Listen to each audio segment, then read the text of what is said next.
ఓ cinema ready అవ్వాలంటే కథ ఎంతో ముఖ్యం. ఆ ఒక్క కథని మాత్రం మర్చిపోయి మిగతా అన్నిటికీ చాలా హడావుడి చేస్తా ఉన్నారు ఇప్పుడు. కానీ ఈ కథకి సంబంధించి ముందు అసలు ఎలాంటి కథలైతే బావుంటాయి, ఏంటని చెప్పడానికి మనకి సత్యదేవ్ జంగా గారు మనతో ఉన్నారు. ఆయన 'శ్యామ్ సింగ్ రాయ్' లాంటి ఒక అద్భుతమైన సినిమాకి కథను అందించారు. ఆయనతో మాట్లాడుతున్నాం. నమస్తే అండి శాంతి గారు. ఎలా ఉన్నారు భయ్యా? Good, excellent. Excellent. 'Shyam Singh Roy' లాంటి ఒక బ్యూటిఫుల్ కథ. ఇప్పుడు కూడా ఎవరన్నా మాట్లాడితే చిన్న వయసు లేదు, పెద్ద వయసు లేదు, ఇంత మంచి కథ నాని భలే చేశారు, చాలా బ్యూటిఫుల్గా ఉంటుంది అని మాట్లాడుతూ ఉన్నారు. ఆ సినిమాకి సంబంధించిన ఎక్స్పీరియన్స్ చెప్పండి ఫస్ట్. సే ఒక విధంగా చెప్పాలంటే అసలు నేను రచయితగా అవుదామని వచ్చిన ఇండస్ట్రీకి అవును. అసలు ఇంతకు మించి ఉంటుందా అనిపిస్తుంది. మళ్ళీ ఇంత గొప్ప సినిమా నేను రాయగలుగుతానా, ఇంత మంచి పేరు వస్తుందా మళ్ళీ అని నాకే ప్రశ్నార్థకంగా మారేలాంటి అద్భుతమైన కథ రూపొందింది నేను. ఓకే. అలా అందరూ ఆదరించారు కూడా. అవును. కానీ అంత మంచి సినిమా, అంత అద్భుతమైన పేరు వచ్చిన తర్వాత ఎస్, దాదాపు 3 సంవత్సరాలు దాటిపోయాయి. దాటి 3 సంవత్సరాల దాకా కూడా మళ్ళీ ఇంకొక కథ మళ్ళీ రాలేదు, ఇంకొక హీరో మీకు అవకాశం ఇవ్వలేదు. అది నాకెందుకో తెలుసుకోవచ్చా? అక్కడ హీరో అవకాశం ఇవ్వడానికన్నా కథ అనేది అదొక ప్రసవం లాంటిదండి. ఏదో వచ్చేసింది కాకుండా పరిపూర్ణత్వం రావాలి. నేను ముందు నుంచి అలా ఇష్టపడతాను, అలా భావిస్తాను కూడా. అది ఏదో మనం పేర్చుకుంటూ పోతే నవలలు చదివేసి పుస్తకం ర్యాక్లో పెట్టినంత ఈజీగా మన కథలను మనం కెరీర్లో పెట్టలేం. అఫ్కోర్స్ నేను కెరీర్ స్టార్ట్ అయ్యి 25 ఏళ్ళు అయింది. 15 ఏళ్ల క్రితం నా మొట్టమొదటి cinema a film by Aravind. దాని తర్వాత ఒక 15 ఏళ్ళు ఫిలిం బై అరవింద్ 15 ఏళ్ళు అంటే 2006, 2007 కదా. దాదాపు 19 ఏళ్ళు అయిపోయింది. 19 ఏళ్ళు. సో అలా గ్యాప్ వచ్చింది. అంటే అఫ్కోర్స్ మధ్యలో నాకు కొంచెం పర్సనల్ ఇష్యూస్ వచ్చి నేనే తీసుకోవడం జరిగింది. శ్యామ్ సింగర్ అయిన తర్వాత ఇంకా లాభం లేదు, ఇంత మంచి పేరు వచ్చాక నేను చాలా జాగ్రత్తగా ఉండాలి, కథలు బాగా చేసుకోవాలని నన్ను నేనే ఒక లో ప్రొఫైల్గా వెళ్ళి. మీరు గమనిస్తే ఏ ఫిలిం బై అరవింద్ కూడా చాలా మంచి కథ. ఆ సినిమాతో ఎంతమందికి పేరు వచ్చింది. నటులుగా రాజీవ్ కనకాల గారికి కానీ రిషికి ఆ సినిమా ద్వారానే పేరు వచ్చింది. ఆ సినిమాని ప్రమోట్ చేసి ఇక్కడ డిస్ట్రిబ్యూట్ చేసిన సురేష్ కొండేటి గారు, మారుతి గారు, డైరెక్టర్ మారుతి గారు కూడా. ఆ ప్రమోషన్ సురేష్ కొండేటి గారు ఏం ప్రమోట్ చేయలేదు. ఆ సినిమాకి కర్త కర్మ క్రియ మారుతి గారు. అదే ఆ సినిమాకి మారుతి లేకపోతే ఆ సినిమా బయటకు వచ్చేది కాదు. After director, after Satyadev Janga ఆ సినిమాని ఎవరన్నా బయటికి తీసుకొచ్చారు అంటే that is credit goes to Maruthi గారు. సురేష్ కొండేటి గారు ప్రమోషన్స్కి మంచి హెల్ప్ చేశారు. అంతే. ఎస్. ఓకే. ఓన్లీ పిఆర్ లాగా. Only PR. అయితే కానీ దీన్ని డిస్ట్రిబ్యూటర్ ఏదో కొన్నారు పలానా జిల్లాకి ఏదో. దానికి యాక్చువల్గా చెప్పాలంటే ఒక చిన్న కథే నడిచింది. మంచి మాకు ఫస్ట్ స్టార్టింగ్లో మంచి డైరెక్టర్ దొరికారు, శ్రీధర్ రావు గారని. ఆయన చక్కగా ఆయన కొంత అమౌంట్ అనుకొని దిగారు. ఒక 60% షూట్ అయ్యాక ఆయన ఫండ్స్ అయిపోయాయి. దాంతో ఏం చేయలేని పరిస్థితి, రోజు ఆఫీస్కి వచ్చేవాడు కాదు. ఆయన రియల్ ఎస్టేట్. ఆయన నన్ను అనేవాడు, రియల్ ఎస్టేట్లో నేను ఏమైనా ఎక్స్పెరిమెంట్ చేయగలుగుతారు కానీ సినిమా నాకు తెలియని ఫీల్డ్ ఇది, నేను ఇంతకన్నా ఏం చేయలేను, నేను డ్రాప్ అయిపోతా అన్న స్టిచ్కి వచ్చేసింది. అప్పుడు నాకు ఒకటే మెదిలింది. నాకు కేఎస్ రామారావు గారు వాళ్ళ అబ్బాయి నాకు పరిచయం. వల్లభని కలిసి శేఖర్ని తీసుకొని వెళ్ళి నాన్నగారిని కలవాలి, ఒకసారి మాట్లాడాలి అంటే అదే టైంలో కరెక్ట్గా రామారావు గారు అటు నుంచి వెళ్తూ పలకరించారు. సార్ మీ టైం కావాలి ఒక 10 నిమిషాలు అంటే, రేపు రండి మా ఆఫీస్కి వెళ్ళాను. ఫిలిం నగర్ ఆఫీస్ పిలిచారు.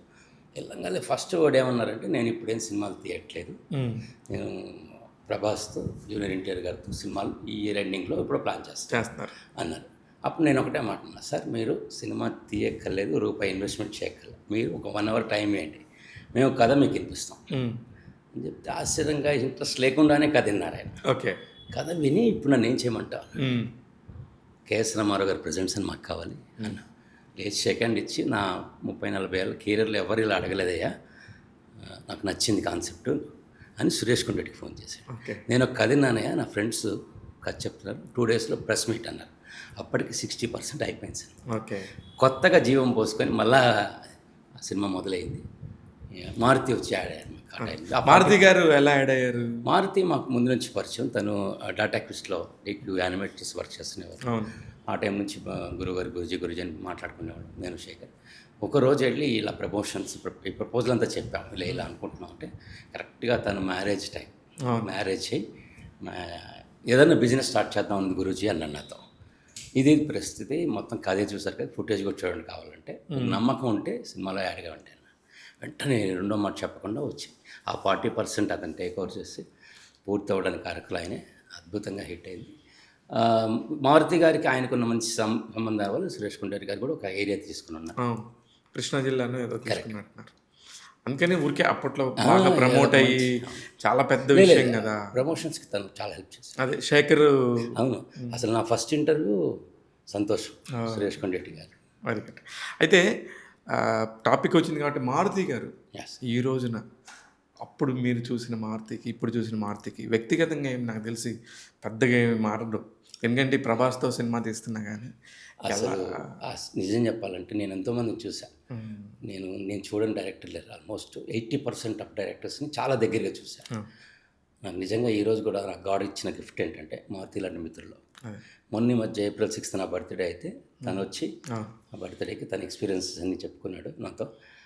చాలా లవ్లీ పర్సన్. అప్పటికిప్పటికీ ఏమాత్రం మారలేదు. వ్యక్తిగా ఎంతో ఎదిగాడు, మనిషిగా అలాగే ఒదిగున్నాడు.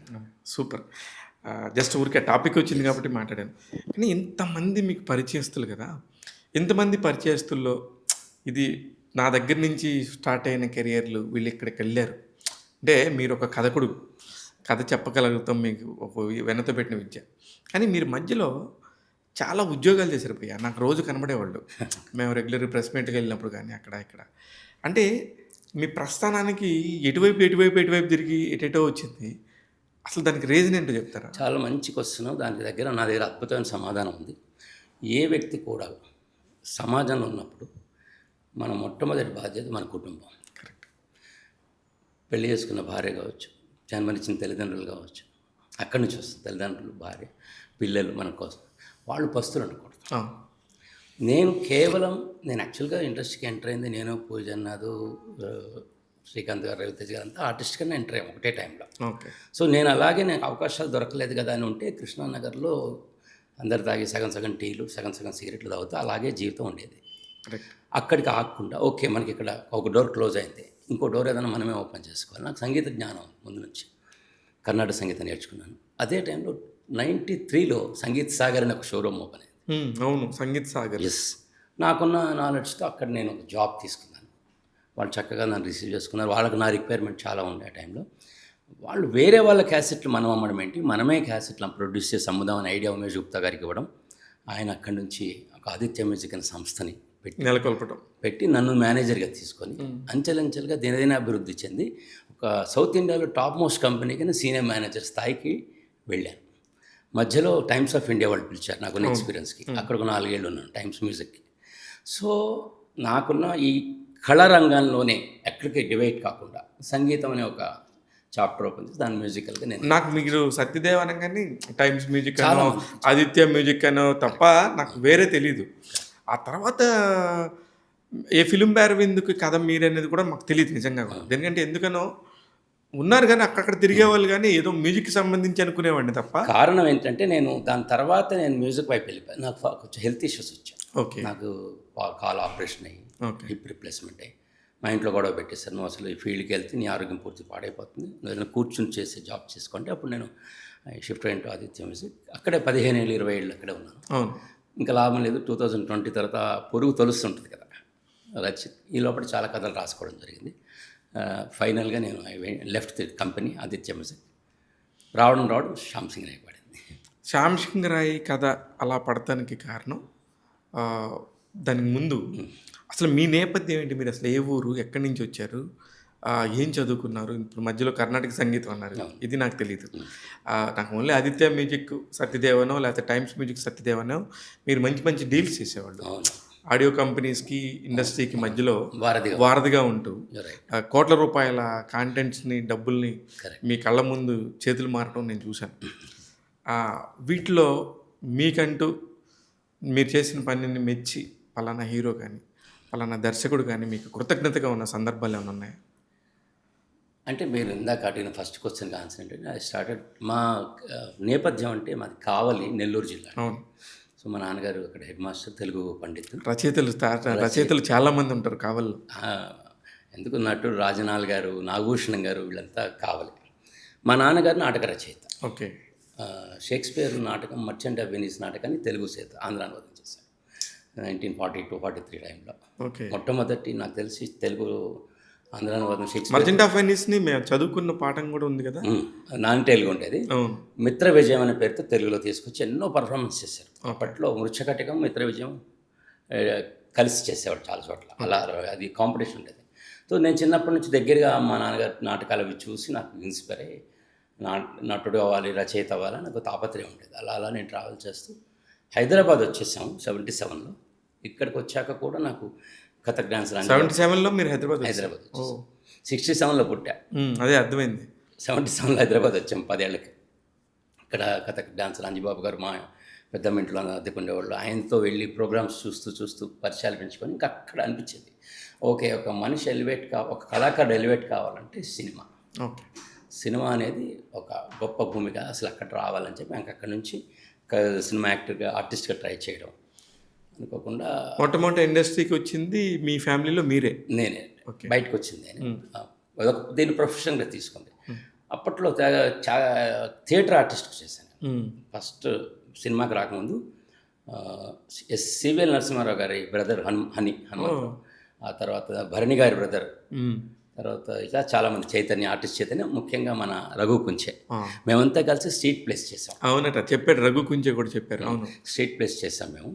అవి వినాయక చవితి వస్తే ఆ 15 రోజులు మమ్మల్ని ఎవరు పట్టుకోలేరు, అంత బిజీగా ఉండేవాళ్ళం. కంటిన్యూగా ప్రోగ్రామ్స్ చేయడం, అది మంచి ఒక 150 నుంచి 200 స్ట్రీట్ ప్లేస్ థియేటర్స్ చేసాం. అదే 87, 89 నుంచే మన రఘు కుంచే గారు మీ అందరూ కూడా కలిసి. అసలు రఘు కుంచే పొద్దున్నే ట్రైన్ దిగాడు, సాయంత్రం నాకు పరిచయం అయ్యాడు. దానికి పరిచయమైన మొట్టమొదటి వ్యక్తి హైదరాబాద్ నేను. ట్రైన్లో రాధాకృష్ణ గారిని ఒక ఆయన పరిచయం. అవును, ట్రైన్ రాధాకృష్ణ గారి గురించి చెప్పాడు ఆయన. ఆయన మేమిద్దరం పక్క సందులోనే ఉంటాం. నేను టికెట్లో, ఆయన విక్రమపురంలో ఉంటాం. ఓకే. సో చూడండి, కోయిన్సిడెంట్ చూడండి, ఆయన ట్రైన్లో పరిచయం అయ్యారు, నేను ట్రైన్ దిగాక పరిచయం, సాయంత్రం పరిచయం. అసలు ఆశ్చర్యం, అసలు ఎలా పరిచయం అయినది.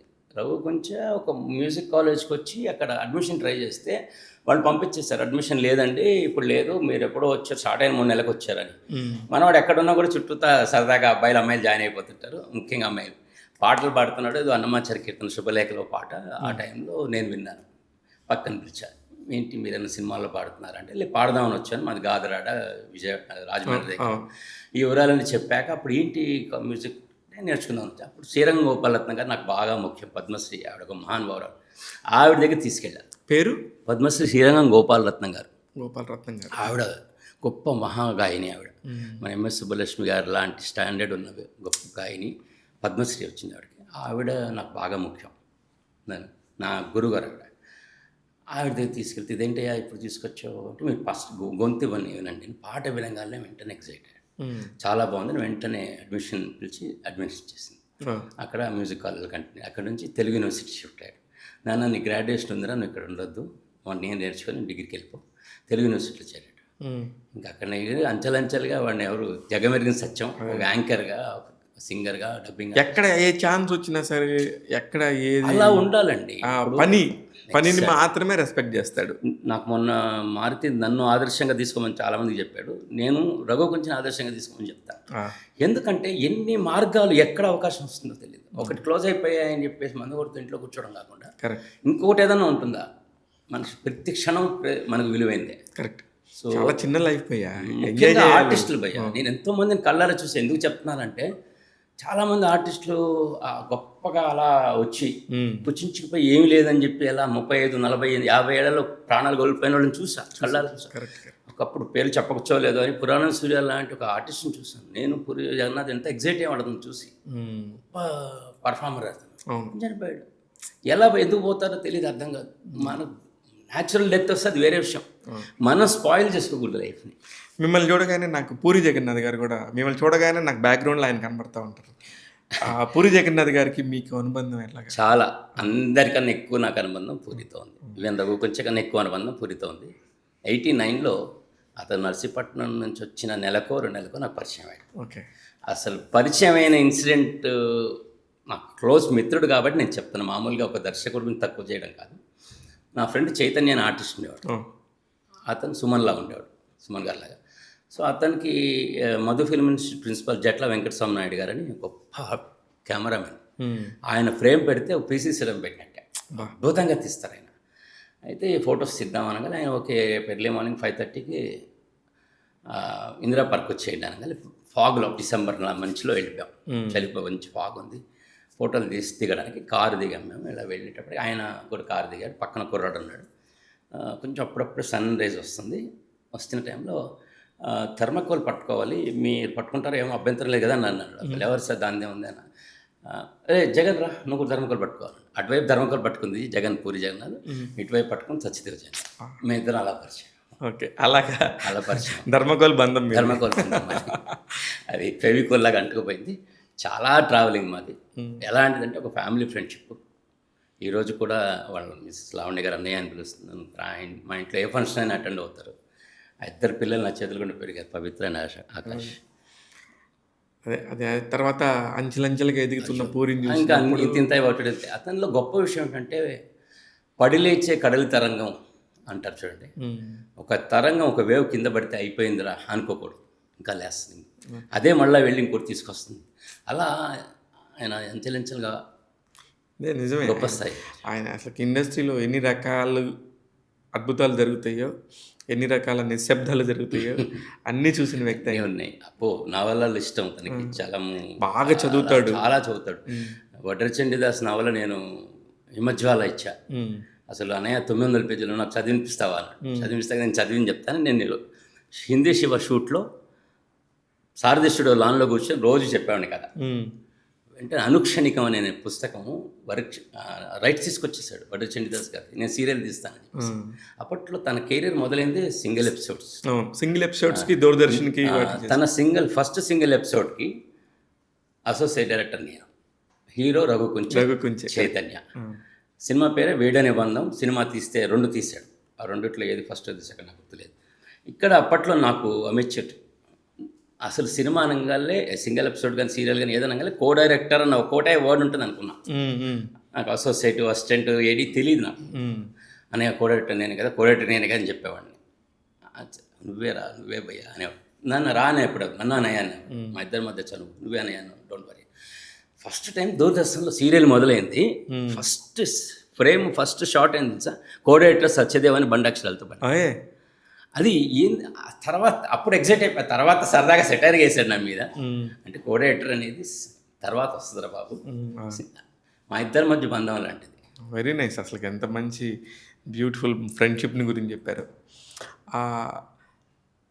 అసలుకి పోకిరి టైంలో అసలుకి పూరి జగన్నాథ్ గారు బద్రీ ఫస్టే ఆయన సంచలనం. ఎంటైర్ బద్రీకి స్క్రిప్ట్కి అంతా నేను ఉన్నారా అంటే తనతో ట్రావెల్ అయ్యాను.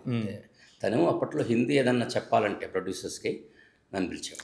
మీకు నాలెడ్జ్? నాకు నాలెడ్జ్, నాకు హిందీ బాగా, నేను నార్త్ వెళ్తుంటాను. సో ఏదైనా ప్రొడ్యూసర్స్ బాంబే నుంచి వచ్చినా ఇక్కడ గ్రాండ్ క్యాక్టే. పవన్ కళ్యాణ్ గారు కూడా హిందీ మీద పట్టున్నట్టుగా ఉంటుంది. అవునండి. ఆయనకి బద్రీ టైంలో కూడా ఫస్ట్ నుంచి కూడా పుస్తకాలు చదివిన దానికి కానీ. పవన్ కళ్యాణ్ గారు ఎన్సైక్లోపీడియా సార్. ఆయన మొత్తం ప్రపంచం చదివేస్తారు. ఆయన గురించి చెప్పేంత చదివి. కానీ అంటే మీకు అసలు బద్రీ టైంలో కానీ ఏం పరిచయం లేదా? పరిచయం. మీరు టాపిక్ వచ్చింది చెప్తున్నాను. బద్రీ టైంలో నేను చాలా లో ప్రొఫైల్ ఉండేవాడిని. డైరెక్టర్ ఇంపార్టెంట్, ఎక్కడో వచ్చి నా పనులు చూసుకున్నాను. అంటే వర్క్ చేయలేదు, but I'm there. Okay. So I use to observe Madhu Ambatkar camera work అంటే ఇష్టం నాకు. అక్కడే నాకు రమేష్ కృష్ణ వాళ్ళ అసోసియేట్ పరిచయం అయితే ఫిలిం బైర్ని పెట్టుకున్నాను. అవును, రమేష్ కృష్ణ నాకు అతన్ని అక్కడ పిచ్చేసాను నేను. సో గమనించేవారు, ఆయన కూడా ఇలా వెళ్తూ ఇలా గమనించుకునేవాళ్ళు. కట్ చేస్తే ఒక 10 ఏళ్ల తర్వాత 12 ఏళ్ళ తర్వాత ఒక ఆలిగాతో సినిమా ఆడియో ఫంక్షన్ లాంచ్ చేయాలి ఆడియో అని పవన్ కళ్యాణ్ గారి దగ్గరికి వెళ్తే శరత్ మరార్ గారు ఉన్నారు, ఆలీ ఉన్నాడు, నేనున్నాను దూరంగా. బాగా దగ్గరగా ఉన్నాం. రూమ్లో 4-5 ఉన్నా, 4లో నేను ఒకండి. పవన్ కళ్యాణ్ గారు ఇలా అబ్జర్వ్ చేశారు. నేను విష్ చేశాను. మళ్ళీ ఇలా అంటూ నన్నే చూస్తున్నాడు. సత్యదేవ్ అని నేను పరిచయం చెప్పాడు. శరత్ గారు బాగా క్లోజ్ నాకు, శరత్ మరార్ గారు. అంత వర్క్ చేసే ఏబీసీ. ఐ సీన్ సమ్వేర్ అంటే జగన్ ఫ్రెండ్ అంటే దట్స్ వాట్ బద్రీలో యూ వాజ్ దేర్. బద్రీకి వచ్చేవాళ్ళు కదా, చూసాను చాలాసార్లు చూసాను. గుడ్ అని ఎప్పుడు బద్రీ, ఎప్పుడు 15 ఏళ్ళ తర్వాత కూడా ఆయన రిమెంబర్ నుంచి. నిజంగా ఒకసారి ఒక మనిషిని చూసారంటే కనుక అతనితో అలా ఖచ్చితంగా అసలు మీది ఏ ఊరు, ఏంటి, మీరు ఎలా ఉంటారు అన్నీ అడుగుతారు. ఆయన చదువు గురించి కానీ అన్నీ అడుగుతారు. ఎనీవేస్ సార్, మళ్ళీ అగైన్ ఇండస్ట్రీకి వద్దాం. మీ జర్నీలో అంత శ్యామ్ సింగరా లాంటి మంచి కథ ఇచ్చినప్పుడు ఎందుకు భయ్యా నాకు నిజంగా అసలు అర్థం కాని ఒక ప్రశ్న ఉండింది. నాని అంటే అసలు ఎంత పెద్ద హీరో. ఇప్పుడు ఏ సినిమా చేసినా సరే దానికి ఒక అథెంటికేషను ఎస్ హీరో వల్ల వస్తుంది. ఎస్ హీరో వల్ల తీసుకొచ్చి ఆయన భుజాల మీద వేసుకుంటాడు ఒక సినిమాని. కరెక్ట్. అలా మోసుకొని మోసుకొని మోసుకొని సినిమా అయిపోయి మళ్ళీ నెక్స్ట్ సినిమాకి వెళ్ళిన దాకా అదే సినిమా మీద కూర్చుంటాడు. అంత కూర్చున్న సినిమాకి పనిచేసిన మీరు సాయి పల్లవి ఎక్కడ సాయి పల్లవితో పనిచేశారు? ఎంత పనిచేసిన మీకు ఇంత బ్రేక్ మీరు ఎక్స్పెక్ట్ చేశారా? మంచి క్వశ్చన్. ఇప్పుడు నాన్నగారితో మొదలెట్టారు కాబట్టి నాన్నగారు కథని నమ్మారు, కథతో పాటు డైరెక్టర్ నమ్మారు, ముఖ్యంగా కథని నమ్మారు. అలా కథని నమ్మే హీరో నాకు దొరకలేదు. ఓ ఇందాక మనం మంచి బిఫోర్ answer. ఇంటర్వ్యూ అసలు మంచి ఆన్సర్. బిఫోర్ ఇంటర్వ్యూ మనం టాపిక్ వస్తే నా దగ్గర ఆన్సర్ లేదు. ఎందుకంటే ఇప్పుడు కరెక్ట్ ఆన్సర్ బయటకు వచ్చింది. హీరోలు ఉన్నారు కానీ కథని నమ్మే హీరో కావాలి. కథే కదండి హీరో. అవును, కానీ మళ్ళీ ఆ నాన్నగారిని హీరో కలిసి లేకపోతే కథ లేదు, అవును, కథ లేకపోతే హీరో లేడు. కానీ మళ్ళీ నాని ఇంకొక చిన్న విషయం, ఏ హీరో కూడా కథ సపరేట్గా చూసి అతని హీరో కాదు. ఈ కథ నేను, ఆ కథలో శ్యామ్ సింగరాయ్ నేనే. ఉదాహరణ చెప్తున్నా, మీరు నాన్నగారిని చెప్పడానికి ఒక ఎపిసోడ్ సరిపోతున్నాను. కథ నరేట్ చేస్తుంటే కథ అయిపోయే లోపల శ్యామ్ సింగరాయ్లో ఏ బాడీ లాంగ్వేజ్ ఉందో ఆ బాడీ లాంగ్వేజ్ నాన్నగారికి వచ్చేసింది. పరకాయ ప్రవేశం చేశారు 2 గంటల లోపల ఆయన. దట్ ఈజ్ నాన్నగారు. అలా కథని ఇష్టపడి కథని నమ్మే రచయితని నమ్మే హీరోలు ఎవరైనా కావచ్చు, వాళ్ళు వస్తే నా కథలు రెడీగా ఉన్నాయి. కథలు కొదవలేదు నా దగ్గర. కానీ అదే అంత పెద్ద చేసినాక నాకు ఇప్పటికీ కూడా ఆశ్చర్యం. అరే ఇంకా పోన్లే పాపం మనవాడు మ్యూజిక్ అనో అక్కడని ఇక్కడని జాబులు చేస్తూ ఉండేవాడు, లైఫ్ సెట్ అయిపోయిందనో అనుకున్నాను. అలాంటిది ఇప్పుడు కథకి చాలా మంచి డిమాండ్ ఉంది. అవును. ఇప్పుడు మీకు నార్త్లో కూడా గమనిస్తే కథకి ఇచ్చినంత వాల్యూ ఆర్టిస్టులకి ఇవ్వరు. ఫస్ట్ ఆ కథకి అంత డెప్త్ ఉంటుంది. ఆ వాల్యూ, ఆ సరస్వతి ఉన్న మిమ్మల్ని ఇండస్ట్రీ కరెక్ట్గా గౌరవిస్తుందా లేదనేది నాకు డౌట్. గౌరవం కాదని కావాల్సింది నమ్మకం. గౌరవాలు కిరీటాలు అక్కర్లేదు.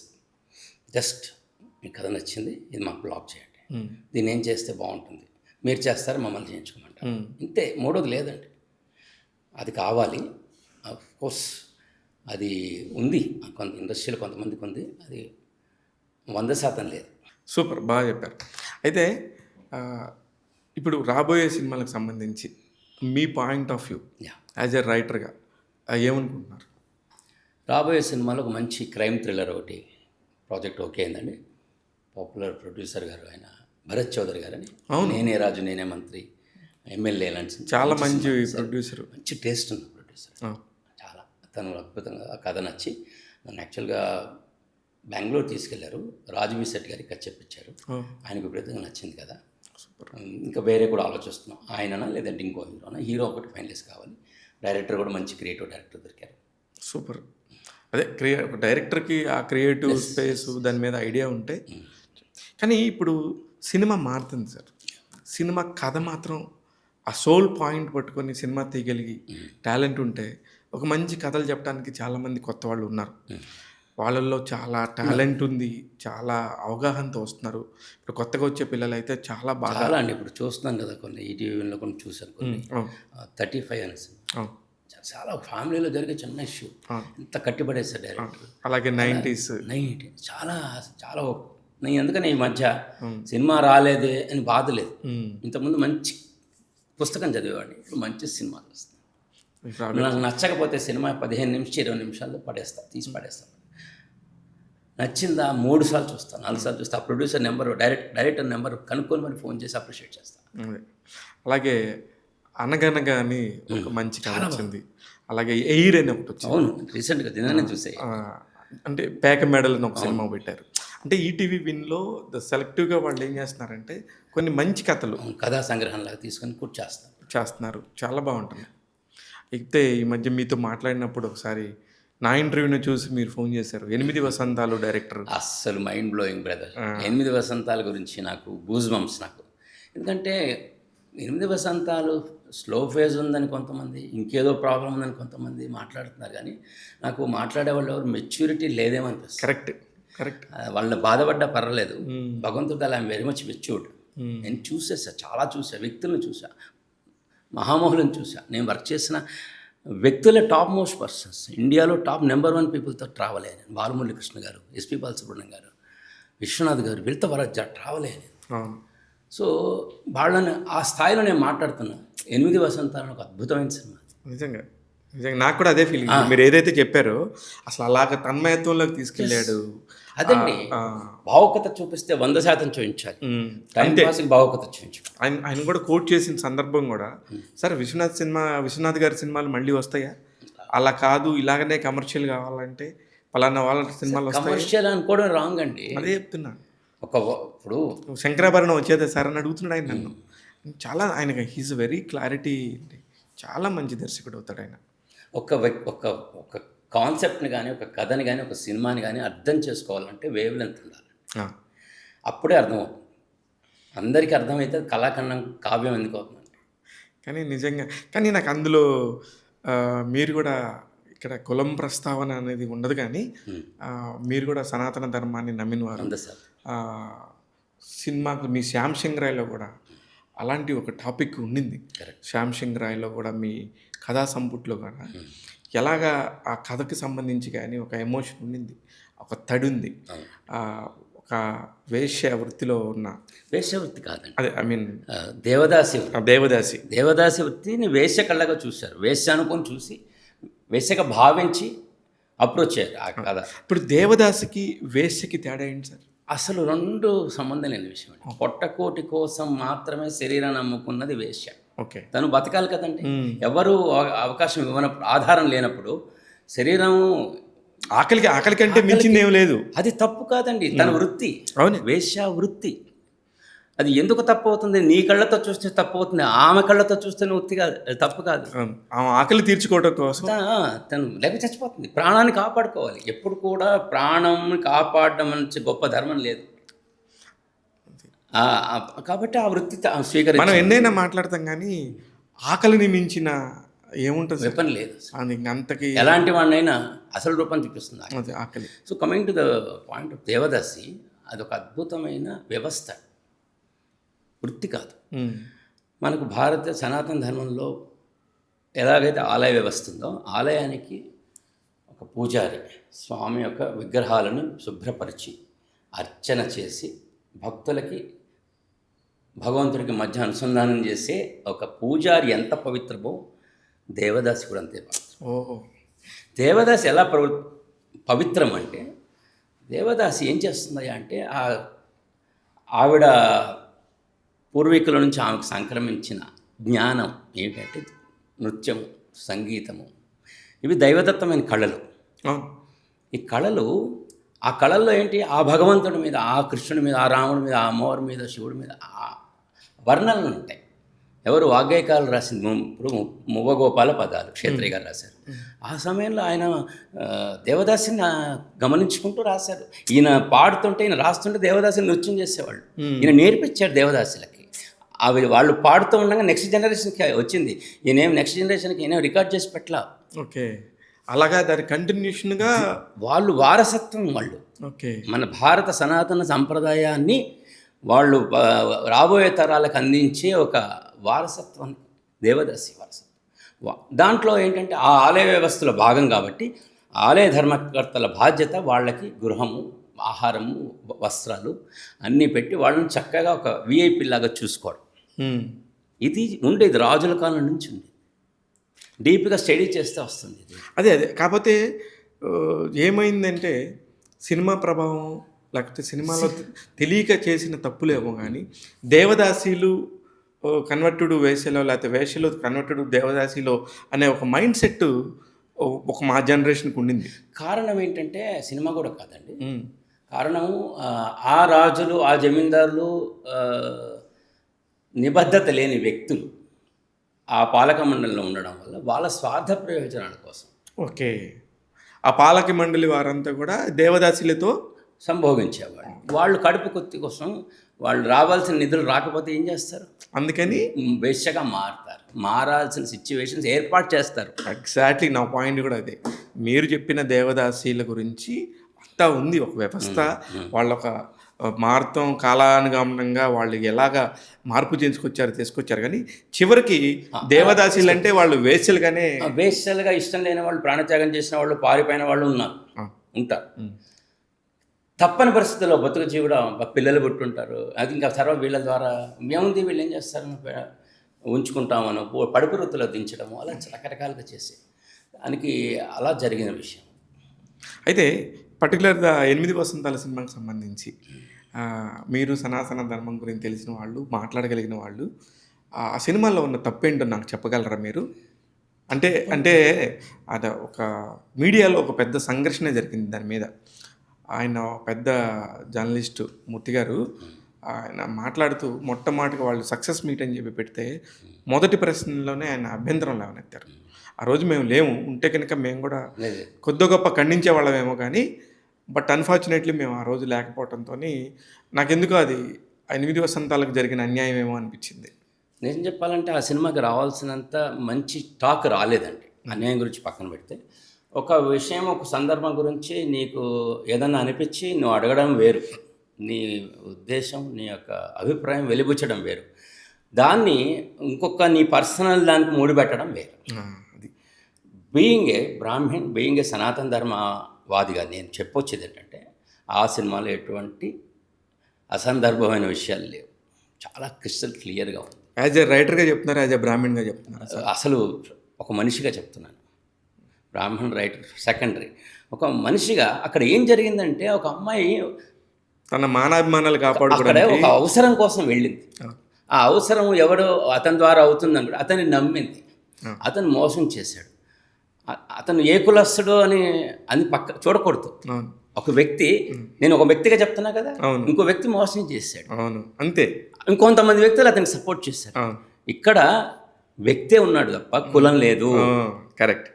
ఇక్కడ పోనీ ఒకవేళ కులం ఉందనుకుందాం, ఒకవేళ కులం ఉందనుకున్నాం, ఎక్కడ వేదాల్లో చెప్పారు సార్ ఈ కులం వాళ్ళు ఇలా చేయకూడదు అనేది? అది సెకండరీ అండి, దానికి కూడా అదే ప్రాపర్గా ఇది ఉంది. అసలు రావణాసుడు ఎవడండి? రావణ బ్రహ్మ, ఆయన మించిన బ్రాహ్మణుడు ఈ భూమండలం మీద లేడు, గొప్ప జ్ఞాని. ఆయన సీతమ్మవారిని జగన్మాతని కామించాడు. సో అక్కడ కూడా బ్రాహ్మణుడు కామించాడు అనకూడదు. అవును, అది మూర్ఖత్వం. మళ్ళీ అదే రపుతున్నా, రావణుడు ఇక్కడ మనిషిలో సత్వ రజస్తమో గుణాలు 3 ఉంటాయి. భగవంతుడు 3 ఇచ్చేసాడు. వెళ్తూ నీకు క్యారీ బ్యాగ్ ఇచ్చాను నీలో, ఎక్కడెక్కడ ఏదో వచ్చినా అక్కడ వాడు మన అంతే. దాన్ని ఒక్కదానికి లొంగిపోతే మాత్రం ఏది ఎప్పుడైనా పతనం ప్రారంభమే. 3 వెపన్స్ ఇచ్చాడు.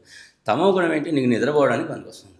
రజోగుణం ఏంటి? ఎవరైనా నిన్ను కొట్టబోతుంటే నువ్వు ప్రొటెక్ట్ చేసుకొని నువ్వు అవసరమైతే వాడిని కొట్టడానికి. సత్వగుణం ఏంటంటే నీ జ్ఞానాన్ని పెంపొందించుకోవడానికి. ఈ 3 గుణాలని ఈ రజోగుణం పెరగడం వల్ల ఎలా అయితే నువ్వు ఎదుటని వాటితో విభేదిస్తావో అలాగే కామం కూడా వృద్ధించాలి. కరెక్ట్. ఆ కామాన్ని అదుపులో ఉంచడానికి సత్వగుణం వాడాలి. ఇది వాడకుండా ఇది మ్యూట్ చేసి పడేసి నువ్వు నా దగ్గర స్వతహాగా ఇదే ఉంది అంటే రాంగ్. దీన్ని ఇంకొక కులానికో మతానికో కాదు, అందరూ సమానులే. ఎవ్వరూ కేవలం వీళ్ళు ఇదే చేస్తారు. కటిక మాంసం కొట్టేవాడు మహనీయులు ఉన్నారు. కటిక వృత్తి. ఒకసారి అర్జునుడిని తీసుకొని వెళ్తాడు కృష్ణుడు. ఎక్కడికి అంటే నీకు ఒక లెసన్ నేర్పించాను, నేను మించిన వాళ్ళు లేడు అనుకుంటారని ఆయన దగ్గరికి తీసుకెళ్ళి మహాభారతంలో ఉంది. ఆయన పొద్దున్న లేస్తే ఆయన మాంసం కొట్టే వ్యాపారి, వాడు కృష్ణ భక్తుడు. కాళ్ళ మీద పడిపోతాడు అర్జునుడు, ఈయన మించిన కృష్ణుడు ఉన్నాడు. ఆఖరికి ఎలాంటిదంటే ఆయనకి బాగాలేక ఒంట్లో ఉంటే ఆయన కృష్ణ భక్తిలో ఉంటే తన్మయత్వంలో కిలో మాంసం తూకాల్సిన చోట 4 కిలోలు ఇచ్చేసేవాడు. వీడు మోసపోతున్నాడు, ఇంటికి ఏం తీసుకెళ్ళట్లేదని చెప్పి భగవంతుడే కిలో బాటుగా వెళ్ళి ఆయన దగ్గర ఉన్నాడు. సమంగా ఇలా ముట్టుకుంటే ఇటు కిలో వచ్చేటట్టుగా భగవంతుడే ఉన్నాడు. అది అర్జునుడు చూపిస్తాడు. అంతకంటే కృష్ణతత్వం, కృష్ణ భక్తి ఇది లేనివాడు, ఇది లేని చూసే దృష్టి లేనివాడు చేసాం. చాలా ఈజీ అండి. నాకు కులానికి అన్యాయం జరుగుతుంది కానీ ఎక్కడా లేదు. నిజం చెప్తున్నా సార్, భగవంతుడు చాతుర్వర్ణం మయా సృష్టం గుణకర్మ విభాగ సహా. భగవంతుడు చెప్పింది 4 వర్ణాలు ఇచ్చాడు. ఆ 4 వర్ణాలు ఎక్కడి నుంచి ఇవ్వాల? తనలో నుంచి ఇచ్చాడు. భగవంతుడైన విరాట్ స్వరూపుడు ముఖము బ్రహ్మజ్ఞానం ఇక్కడ నుంచి పలుకుతుంది కాబట్టి ఇది పలికేవాడు బ్రాహ్మణుడు అన్నాడు. కానీ బ్రాహ్మణ కులం అనేది వర్ణం అది. అంటే ఎవరైనా కూడా ఈ భూమండలం మీద ఎవరైనా భక్తి జ్ఞాన వైరాగ్యాలు బోధించేవాడు, ధర్మం గురించి చెప్పేవాడు బ్రాహ్మడు. అది ఎవరైనా అయి ఉండొచ్చు. ఎవడైనా కాదు. అసలు బ్రాహ్మణుడికి ద్విజుడు అనే పేరు. అవును. పుట్టుకతో వాడు బ్రాహ్మణుడు కాదు. వాడికి ఉపనయన సంస్కారం జరిగితే రెండోసారి పుడితే వాడు బ్రాహ్మడు. ద్విజత్వం. ఇప్పటికీ 25 ఏళ్ళైనా 30 ఏళ్ళైనా ఉపనయనం కానివాడు వాడు బ్రాహ్మణుడు కాదు. వాడు బ్రాహ్మణ కులంలో పెట్టుకుని చెప్పుకొని తిరుగుతాడు. కాదు. ఎప్పుడైతే మీకు ఉపనయనం నీకు చెప్పుకోవడానికి రాసుకోవడానికి ఒక కులం ఉంది అంతే. వాళ్ళ ఫాదరు ఆ కులం కాబట్టి అతను అంతే. కానీ బ్రహ్మజ్ఞానం కలిగిన వాడు బ్రాహ్మణుడు.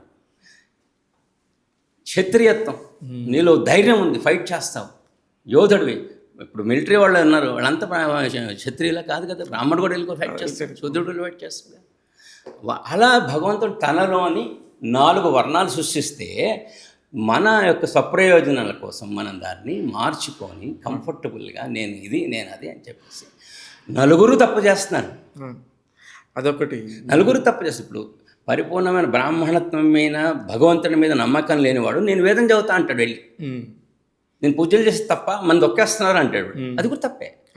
నీకు నమ్మకం లేదు, దేవుడు అంటూ ఒకడు ఉన్నాడని నమ్మకమే లేదు, ఆ వేదంలో ఏముంది దాని మీనింగ్ తెలియదు, నేను పూజారిత్వం తీసుకుంటా అంటే అది తప్పే. పూజారిగా ఉంటూ ఇంకో కులాన్ని ద్వేషించిన భగవంతుని తెలియకపోయినా అది తప్పే.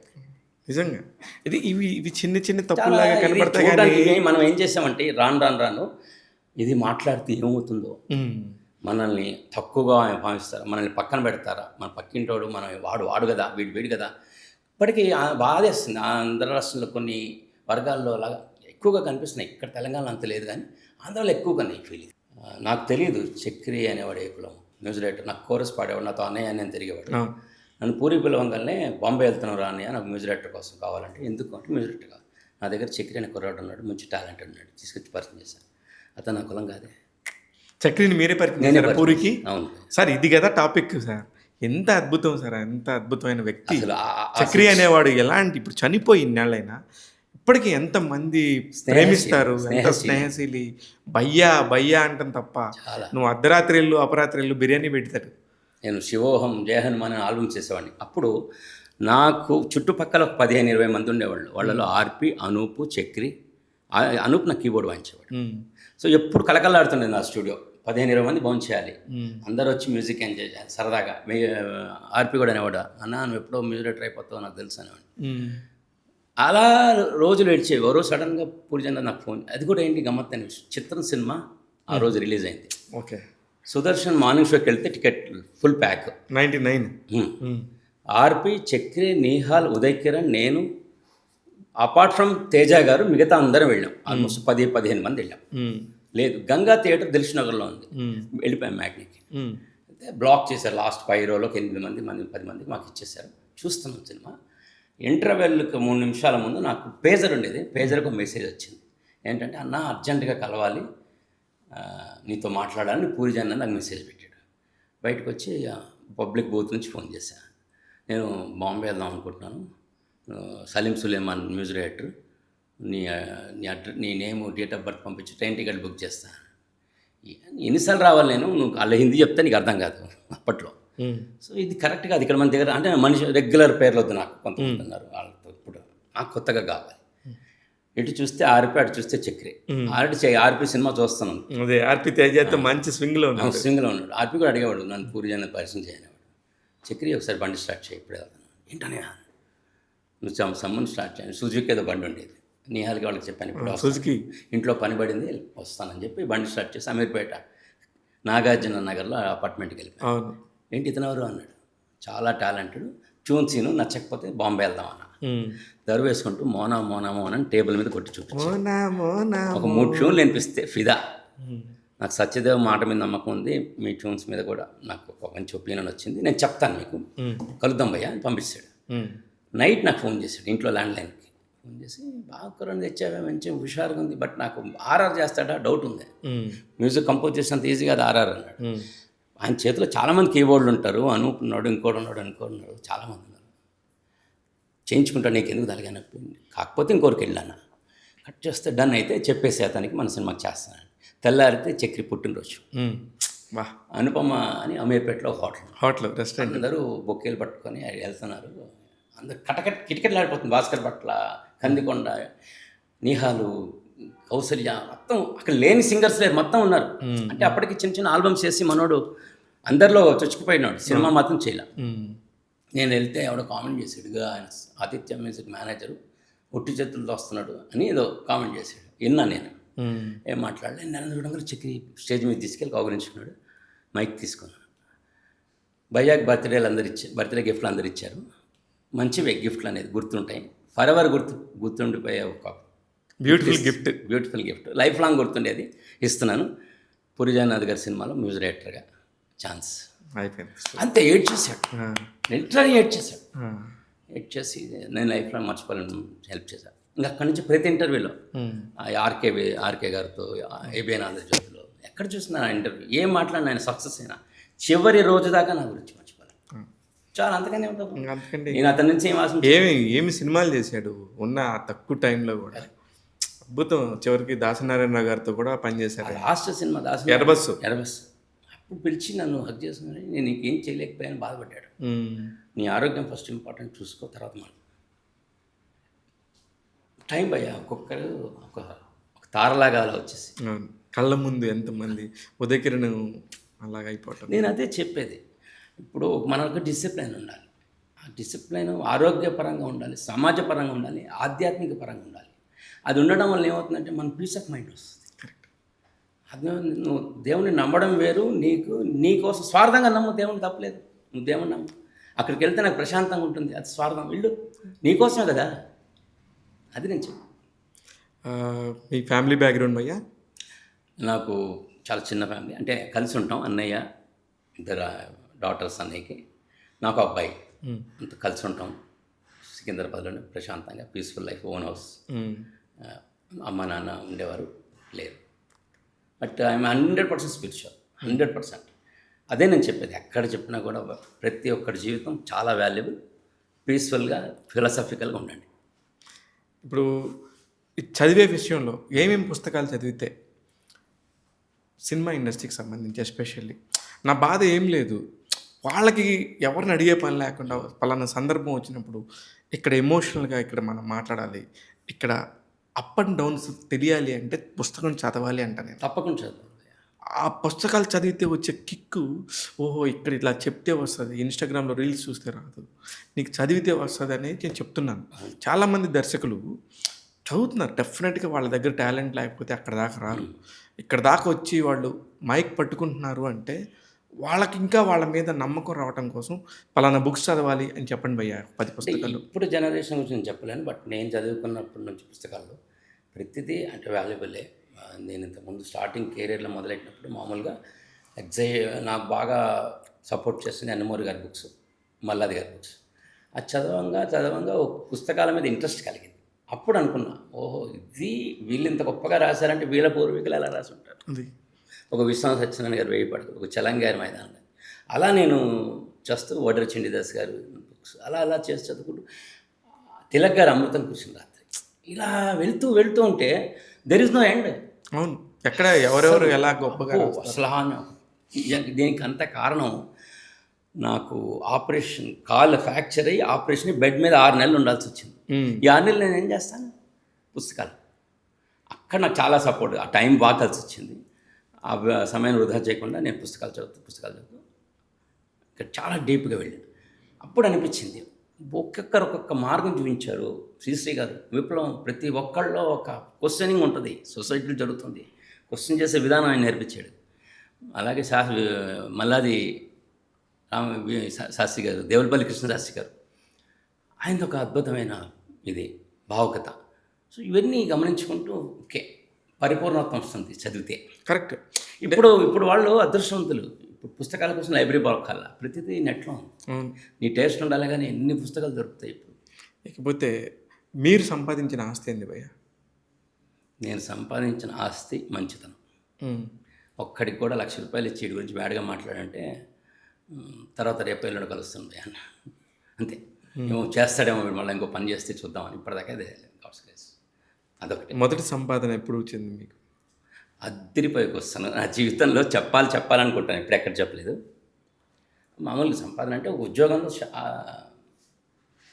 సంగీత సాగర్లో ఉద్యోగంలో చేరా.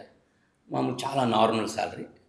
ఒకరోజు ఒక సిద్దిపేట నుంచి ఒక బట్టల వ్యాపార ఒకతను వచ్చాడు, బట్టలు కూడా సరిగ్గా లేవు. మళ్ళీ వచ్చి అక్కడ ఉన్న వాళ్ళని అడుగుతున్నాడు, క్యాసెట్. నేను ఒక షాప్ పెడుతున్నానండి, ఆ షాప్కి అడ్వర్టైజ్మెంట్ కోసం కావాలి, మీరు నాకు రికార్డ్ చేసి ఇవ్వండి వాయిస్ ఏదో చెప్తున్నాడు. వాళ్ళని ఇది క్యాసెట్లు అమ్మే షాప్ అండి, ఇక్కడ అలాంటివి ఏం దొరకవు అంటే, ఏదైనా పాటలు సినిమా చీరల మీద పాటలు ఉంటాయి కదా, అవి వేసి ఇవ్వండి రికార్డ్ చేయండి అంటున్నాడు. వాళ్ళు కసురుకొని పంపించారు. నేను గమనించాను, అతను అబ్జర్వ్ చేసి ఇప్పుడే వస్తానని మా మేనేజ్మెంట్కి చెప్పి బయటికి వెళ్ళాను.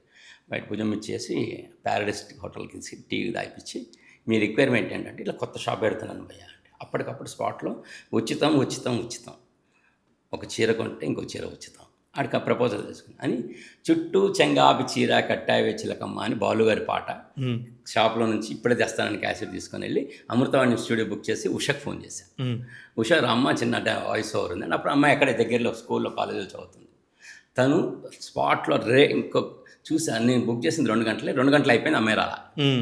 ఏం చేయాలి అర్థం కాని పరిస్థితుల్లో అక్కడ ఒక అమ్మాయి అక్కడ నర్సులాగా పనిచేస్తున్న ఒక నన్ను ఆవిడ వచ్చి ఏదో మాట్లాడుతుంది సౌండ్ ఇంజనీర్తో, చాలా స్వీట్ వాయిస్. అమ్మ అద్భుతంగా ఉంది మా గొంతు, ఈ డబ్బింగ్ చెప్పమ్మా అని పిలిచాను. ఆవిడకు ఒక 500 రూపాయలు చేతిలో పెట్టాను, స్టూడియోకి ఒక 1500 కట్టా, 3500 వాడి దగ్గర తీసుకున్న, 2000 రూపాయలు నాకు 2 గంటలు వచ్చేసింది. బయటకు వస్తున్నా ఉషా పరిగెత్తుకుంటూ వచ్చింది, సారీ అంకుల్ సరే అమ్మా 300 తీసి నువ్వు ట్రాన్స్పోర్ట్ పెట్టుకో. అయిపోయింది. నా ఫస్ట్ లైఫ్లో ఇన్కమ్ 1700 రూపాయలు జస్ట్ 2 అవర్స్లో. అప్పుడు అనిపించింది, ఓకే చూడాలి ఆ దృష్టితో, సంపాదించాలి అని దృష్టితో చూస్తే అడుగడుగున నీకు సంపాదన ఉంటుంది. జ్ఞానం కావచ్చు, డబ్బు కావచ్చు, స్నేహం కావచ్చు. సూపర్గా చెప్పారు. నిజంగా అది అవకాశం వచ్చినప్పుడు. నేను ఎప్పుడో 8th క్లాస్లో 10th 6th క్లాస్లో ఒక కవిత రాశాను. ప్రకృతి ఒక విచిత్ర కళాశాల, గమనించు అందమైన వేళ, అందిస్తుంది అనుభవాల మాల. సో అదే నాకు ఫస్ట్ ఇన్కమ్. సూపర్. ఆ ఇన్కమ్ ఆ తర్వాత మీ లైఫ్లో చిరంజీవి గారి దగ్గర నుంచి కూడా ఒక పిలుపు వచ్చింది, కానీ దాన్ని ఎందుకనో అది కార్యరూపం దాల్చలేదు. దానికి స్టోరీ చెప్తారా, దాని బిహైండ్ స్టోరీ? పెద్ద ఆయన గురించి మనం మాట్లాడచ్చలేదు, చిరంజీవి గారి గురించి అసలు ఒళ్ళు అంటే నాకు తెలిసిందే అది, అందుకని పడుకొని నిద్రపోతున్నాను కూడా చిరంజీవి అనగాలి చిరంజీవి అంటాడు. ఆ చిరంజీవి ఉంది. నాకు 2-3 సార్లు వారిని ఎదురుపడడం జరిగింది. ఫస్ట్ ఒకసారి, దానికన్నా ముందు మీరు అడిగేదానికి ముందు ఒకసారి నేను ఆదిత్య మ్యూజిక్లో మేనేజర్గా ఉంటున్నప్పుడు నా సీనియర్ మేనేజర్ దయానంద్ గారు చనిపోయారు. చనిపోయారు. ఆయన షుగర్తో మంచి వ్యక్తి, మంచోడు. మృగరాజు ఆడియో ఫంక్షన్ దయచేసి చిరంజీవి గారు చూస్తే చాలా సంతోషిస్తాను. మృగరాజు రైట్స్ తీసుకున్నాం, హైజెస్ట్ అప్పట్లో సిఆర్ పెట్టి తీసుకున్నాం. అప్పట్లో పైరసీ ₹1,00,00,000 కదా, ₹1,00,00,000 అనేది తెలుగులో హైజెస్ట్, చిరంజీవి గారు తప్ప ఇంకెవరికి. అయితే మాకు భయం పట్టుకుంది, అప్పుడు పైరసీ అవుతుంది. భయంగా ఉమేష్ గారు చిరంజీవి గారి దృష్టికి తీసుకెళ్లారు. ఉమేష్ ఎందుకు భయపడతారు, మీ వాళ్ళు ఏమైనా పంపించి నేను యాడ్ ఇస్తాను, నేను చెప్తాను ఫ్యాన్స్కి అని అన్నాడు. మృగరాజు లాస్ట్ సాంగ్ అవుతుంది, అక్కడికి లొకేషన్ అన్నపూర్ణకు పంపించారు. నేను అసలు సీన్లో లేను. రేపు పొద్దున్న వెళ్ళాలి చిరంజీవి గారి దగ్గరికి. నాకు జునైద్ తరంగా వాళ్ళు బాగా క్లోజ్. నేను అక్కడ యాడ్స్ చేయిస్తుంటాను కంపెనీకి సంబంధించి. ఉమేష్ గారు పిలిచి అది కెమెరా ఏమైనా కావాలో హెల్ప్ చేయి, నువ్వు కూడా సపోర్ట్గా ఉండు అన్నాడు. సరే సార్ అన్న. చిరంజీవి గారి విషయంగా నాకేం తెలియదు. అయితే పొద్దున్న దయానంద్ ఎవరు తెలుసా కెమెరా అయితే అరేంజ్ చేశాను, కెమెరా అరేంజ్ చేశాను. కెమెరామెన్తో పాటు నేను కూడా క్యాజువల్గా వెళ్ళాను, చిరంజీవి గారిని కలిసినట్టుంటుందని వెళ్తే ఆయన రెడీగా ఉన్నారు. వాళ్ళ టైం ఇచ్చారు, ఆ టైంకి వచ్చేసారు ఆయన ఒక రూమ్లో. కొంచెం ఆయన ఫోన్ వచ్చింది, కొంచెం చిన్న బిజీగా ఉన్నారు. ఫస్ట్ ఫోన్ రావడానికి ముందు దయానంద్ చెప్పు ఏంటి స్క్రిప్ట్ ఏంటి అన్నాడు. స్క్రిప్ట్ ఏం లేదు సార్, మీరు ఇలా మీరు పైరసీ అంటే కొంచెం ఇరిటేట్ అయ్యారు. ఏంటి స్క్రిప్ట్ లేకుండా నేను కెమెరా ముందు ఎలా మాట్లాడతాను, పంపించాం స్క్రిప్ట్ నాకేం చెప్పండి. వస్తాను ఫోన్ తీసుకుని పక్కకి వెళ్ళారు. చాలా అవకాశం దొరికిందని టప్పని పేపర్ తీసుకొని రాసేసాను. రాసేసి ఆయన అలా రెడీ అనగానే సార్ రెడీ సార్ అన్న. ఏం లేదు సార్, మీకు ఇలా సీడీ ఉంటుంది, ఇలా సీడీ తీసుకున్నారు, అది చూసారు మృగరాజు సీడీ క్యాసెట్ సీడీ కూడా వచ్చిందా, మృగరాజు సీడీ వచ్చింది మీకోసం. సో దీన్ని మీరు కొంటారు, అంతేగాని పైరసీ చేయట్లేదు, నా ఫ్యాన్స్కి ఇదే ఉంది బ్లా బ్లా బ్లా. ఇది ఒక మీటర్ చెప్పేసి ఇలా ఫస్ట్ ఇలా స్టార్ట్ చేస్తామంటే ఇక్కడ కెమెరా ఉంటుంది, తర్వాత క్లోజప్ మీరు చెప్తారు. ఓకే సార్ అన్నాడు. నా జీవితంలో చిరంజీవి గారి నోటుకుంటే సార్ అన్న మాట అంటే ఇంకా అసలు వేరే. దాంతో డన్ టేక్ ఫస్ట్ ఒక టేక్లో ఓకే అయిపోయింది. అది ఫస్ట్ చిరంజీవి గారితో అనుబంధం. ఆ తర్వాత ఆయనకి వారికి ఏదో స్పిరిచువల్ ఏదో ఒక బుక్ ఇంట్రెస్ట్ అని నా ఫ్రెండ్ ద్వారా తెలిసింది. కోవాలి పద్మనాభ శర్మ, మీ జర్నలిస్ట్ తెలుసు, నాకు మంచి మిత్రుడు. సూపర్ హిట్ చిరంజీవి గారు బాగా అభిమానం. ఆయన ఒక చెప్పారు, ప్రాఫిట్ అనేది ఒక బుక్ ఉంది, ఏదో సీడీ అది ఇవ్వడం జరిగింది. చాలా హే నీకెలా తెలుసు నాకు ఇష్టం అని తీసుకొని అప్రిషియేట్ చేసి పంపించాను. కట్ చేస్తే 20 ఏళ్ల తర్వాత మొన్న ఈ మధ్య ఒక ఫంక్షన్కి ఫిలిం శ్యామ్ సింగ్ రాయ్ రిలీజ్ అయిన కొత్తలో ఒక ఫంక్షన్కి నన్ను గెస్ట్గా పిలిచాడు. ఆ ఫంక్షన్కి చీఫ్ గెస్ట్ చిరంజీవి గారు. ఓ ఆయన వచ్చిన్నారు, ముందు రోజులు కూర్చున్నారు. నేను కూడా వచ్చి ఆ కార్నర్లో కూర్చున్నా, పక్కన అడివిశేష్ ఉన్నాడు. అడివిశేష్ నాకు మంచి ఆత్మీయ మిత్రుడు, చాలా ఆత్మీయం, మాకు ఎప్పటి నుంచో పరిచయం. ఏంటండి అక్కడ కూర్చున్నారు మీరు, ఇంకా ఆదిత్య అనుకుంటున్నారా, బిహైండ్ స్క్రీన్ అని ఉంటారు, రండి ముందుకు అని అంటే లేచాను, విష్ చేద్దాం దగ్గరికి వచ్చాను. ఆ టైంలో అమ్మవారు పలికిచ్చినట్టుగా కరెక్ట్గా తను చిరంజీవి గారి వైపు చూస్తూ శ్యామ్ సింగ్ గారు రైటర్ అండి అని పరిచయం చేశాడు. ఓకే.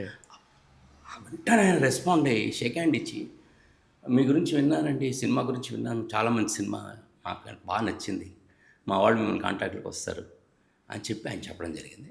నేను ఇంటికి వచ్చే లోపల నాకు ఒక మోస్ట్ ఇంపార్టెంట్ పర్సన్ చిరంజీవి గారి దగ్గర నుంచి కాల్ వచ్చింది. వచ్చి రేపు కలవండి, మీరు ఏమైనా చెప్పండి కదా. నా దగ్గర చాలా కథలు ఉన్నాయి, చిరంజీవి గారి సరిపడా కథ లేదు.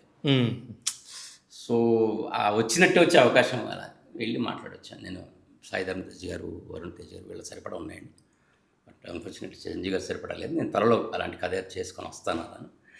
ఉంది, ఇప్పటికే కాసి ఉంది. ఒక రచయితకి ఎంతకన్నా ఏముంటుందండి, అలాంటి పెద్దవాళ్ళతో అవకాశం వస్తాయి. మీ వారసుడు కూడా చాలా మంచి పొజిషన్లో ఉన్నారని చెప్పి తెలిసింది. అవును సార్, తను ఫస్ట్ ఆఫ్ ఆల్ తను కళలోనే ఉన్నారు, మంచి అద్భుతమైన సింగర్, చాలా బాగా పాడతాడు. మన ఇండియాలో ఉన్న ది బెస్ట్ సింగర్స్ గొంతు అతను. బట్ నేను పడ్డ కష్టాలు అతను పడడం ఇష్టం లేదు, అతను పడడం ఇష్టం లేదు. సో ఈ ఫీల్డ్ కరెక్ట్ కాదురా, నేను అనుభవించాను, నీ చదువుకో అని చెప్పి అతన్ని బాగా చదివించడం జరిగింది. వాటి పేరు శ్రీచరణ్, బాగా చదువుకున్నాడు అండ్ ఐఎస్బీలో ఎంబీఏ చేశాడు. ఓకే. మంచి పోస్ట్ ఉద్యోగం చేస్తున్నాడు, త్వరలోనే వాడు పెళ్ళి కూడా అనుకుంటున్నాను. ఓ వెరీ నైస్, వెరీ నైస్.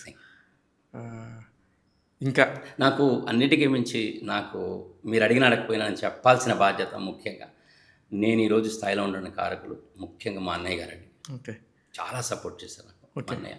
నాకు ఇంట్లో నాకు మా ఆవిడ ఏ కథలున్నా నా కథలు వింటూ తిట్టుకుంటూనే కథలు బాగుంది, ఇది వదలకండి, కథ చేయండి అని సపోర్ట్ చేస్తారు.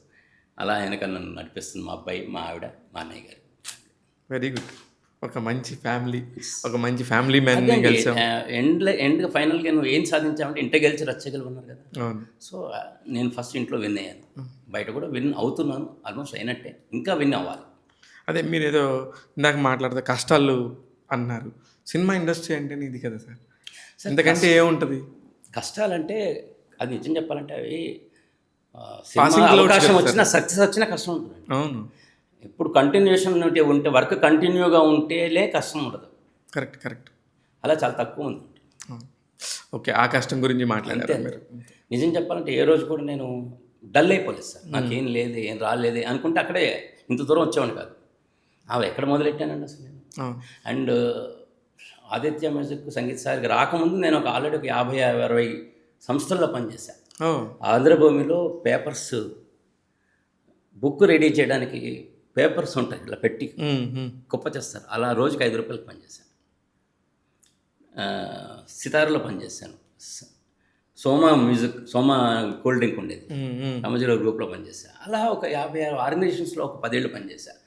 తర్వాత సంగీత సాగర్కి వచ్చా, అక్కడి నుంచి ఆదిత్య మ్యూజిక్ షిఫ్ట్ అయ్యా. అలా ఒక 35 ఏళ్ళ ప్రయాణం నాది బయటికి. ఓకే. అక్కడ తర్వాత ఇక్కడ ఉన్నాను నేను. ఇంత జర్నీ ఉంది కాబట్టి ఇంత మంచిగా బ్యూటిఫుల్గా మాట్లాడగలుగుతున్నారు, మంచి సినిమాలు చేస్తున్నారు. ఫ్యూచర్లో కూడా ఇంకా మరి మంచి సినిమాలు చేయాలి, చాలా వాల్యుబుల్ కంటెంట్ని ప్రపంచానికి అందించాలని మనస్ఫూర్తిగా కోరుకుంటున్నాను. ట్యాగ్ తెలుగు యూట్యూబ్ ఛానల్ ద్వారా చూస్తాం, మీరు నెక్స్ట్ సినిమా చేసేటప్పుడు మళ్ళీ కలుద్దాం sir. Thank you very much, all the very best. ఒక పాత్రికేయ మిత్రుడిగా ఉంటూ ఒక సంస్థకి నడుపుతూ మంచి ఇంటర్వ్యూస్ చేస్తున్న మిమ్మల్ని మనస్ఫూర్తిగా అభినందిస్తున్నాను. Thank you so much. Thank you భయ్యా. Thank you.